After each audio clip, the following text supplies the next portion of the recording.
So, yung number 6, ito talaga. Yan talaga. Ito talagang nakakagulat.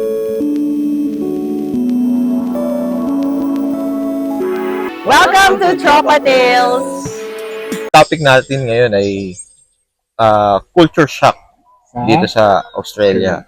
So, both kami, family nila Lia, ni Mike, saka kami, galing kami ng Singapore. So, nagstay kami doon for more than 10 years. So, ano ba yung mga culture shock na na-experience natin nung galing tayo from Singapore na nag-transfer tayo dito sa Aussie. So, first yung unang-una sa amin yung food.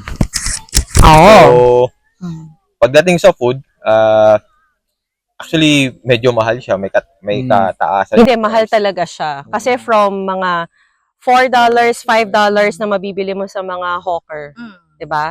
Dito 15, 14. Yeah. And to be Parang specific, chips. kunyari yung chicken rice na $3 meron sa Singapore, dito $18. Kaya nga, So mahal talaga. mahal siya. Doon kami unang nagulat nung pagdating namin dito. Lahat tayo nagulat. Oo. Ano ba yun? Intay. Intay. Oh, yun, yung isa sa mga famous na Asian restaurant. Dahil nagkalat yun sa Ibang-iba rin yung ano nila, yung mga curry nila. Compare mo din Oo. sa Singapore, yung lasa, iba. Kumbaga, Pero masarap din naman, pero yun lang. Medyo iba lang din talaga yung panlasa. Parang, kasi masasanay ka na doon sa Singapore na medyo, yun nga, yung maanghang, inahanap. Malasa. oo. Hindi, tsaka Malasa yung sa Singapore yung food. dito, kapag sinabing spicy, wala siya sa kalingkingan ng spicy na alam natin na sa Singapore, di ba? So, yun. Isa pa sa food, napansin ko, kapag yung may mga event na pinupuntahan, yung mga handaan ba, di ba sanay tayo na may rice, may ulam, ganyan, di ba?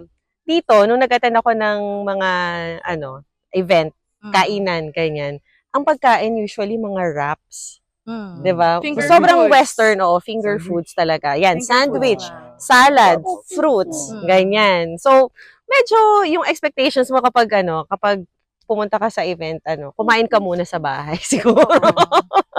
Tsaka iba talaga dito, di ba? Kunyari, nag-picnic tayo somewhere sa beach. Tayo may rice, may adobo, may Bicol Express. Tapos yung katabi natin, naka-sandwich lang. Yung mga Australians, naka-sandwich lang sila. Parang tipid meal. So doon pa lang makikita mo yung cultural difference. Di ba? Oo. Kumaga tayo, bit-bit natin parang buong kitchen. Oo. Sila, mat lang, at saka siguro isang bag na may pagkain, na may Minsan drinks. wine pa. Yes. May wine glass pa sila dala. In the long run, maging ganun na rin tayo. For sure, feeling ko eventually Sila ang baon. mag-a-adjust rin naman tayo dito sa culture. Parang sa Singapore, 'di ba, yung una ayaw natin yung food doon, 'di ba? Pero eventually yun na yung naging standard natin. Na culture shock is yung mga malls, maaga magsara dito. So, 4 p.m. So, yung nasanay tayo sa Singapore na usually 10 p.m. or 11 p.m. pa minsan, sarado ng mall. Pero dito, alas 4 pa lang, sarado na. Oo. So, Kahit sa Pinas naman ganun, 'di ba? Na hanggang alas 10, alas 9, Correct. ganyan.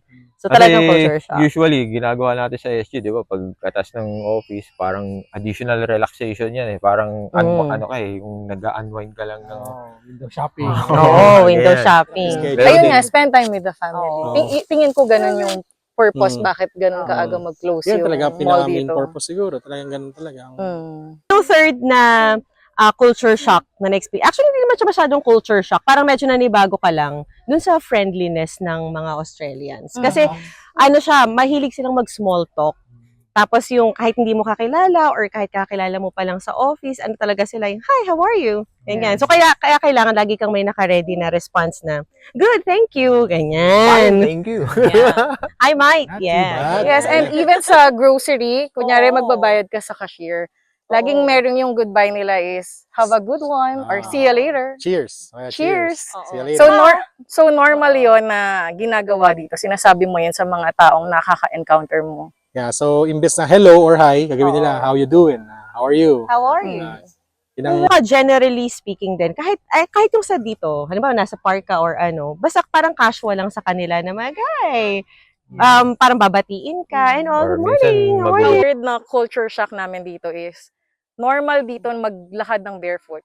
anywhere, even sa mall, sa daan, and lalo na yung mga streets na malapit sa beach. Ayan, makikita mo silang nakapa. Even si Liam, laging na siyang nakapaang naglalakad dito. Diba? May story pala. Kasi diba, nag-work kasi ako sa hotel dito. Mm. So, meron kaming mga guests na bumababa sila sa reception para kunin yung mga grab orders nila. Nakapaa sila. Wow. So, ako, as empleyado ng hotel, o-offeran ko sila na, do you need slippers? Sabi na, oh, no need. I'm fine. We're all good. so normal pala. So, medyo tinawanan nila ako doon. Kasi normal lang pala sa kanila na nakapaa. Minsan nga, di ba, nakaubad pa. Naka, Yung walang pataas, di ba? Yung mga lalaki. Chris Hemsworth lang ang datingan, mga ganyan. Oh. Pero ayun nga, babalik tayo sa culture nila na laid back. So yun yung ibig sabihin na Parang beach life. in ganyan. touch with nature sila, ganun ka laid back yung culture Saka, dito. saka sa mga playgrounds, di ba? Yung mga bata, hinahayaan talaga nila na nakapaa. Yes. Ang madumihan. Oo. Pang limang culture shock na na-experience namin dito is yung mga Australian slang or Aussie slang. So, one example is yung McDonald's. Ang tawag nila dito is Macas. So, that, and Hindi na Domax. Hindi na Domac. Kasi yung gas station, Servo. Servo. Good afternoon, Arvo. Servo. Avocado, Avo. If you, Lalagyan mo lang ng O yeah, sa pag dulo. yung gusto mo ng coffee, you want a kappa. Kappa. Kapag Papa Joe. mag-sick leave ka, Siki. Yan. Siki. Siki. Oh, now you know. Mashed potato yung Halatang mashi. hindi siya nag-sick leave. Nagsisick leave siya, hindi niya lang Hindi mo alam. ginagamit niya. Ako din eh. Bukod sa slang yung yung accent. Oo. Ang hirap. Mahirap simula. Ang hirap sa simula. Gas unti-unti. Ang iba rin yung Australian slang. So, lahat is abbreviation. Mga ano lang talaga eh, no? At saka yung accent din talaga nila. Lalo Mahirap yung intindihin. Minsan walang R eh, no? Yung, water. What? So, yung number 6. Ito talaga. Yan talaga. Yung tax. Ay. Tax dito. Parang, although may, para sa akin, may benefit naman siya. Kasi, Oh. in terms ng, yun nga, sabi, yung may mapupuntahan talaga, medical, di ba? Oo. Kasi may Medicare sila dito. O, kumbaga, although dadagdagan mo pa rin ng private insurance, pero yung tax talaga dito is bawas talaga agad. Mabilis. Ura-urada. Parang, Para alam Senas lang nila katapusan. kung magkano yung tax, yung median average is 20 to 40% ng salary. Depende So sa salary bracket. almost half ng salary nyo mapupunta sa tax. Sa salary Di ba? bracket. Masya-shock din kayo, di ba? ayan, depende, fortnight or sabihin natin, monthly yung sahod mo.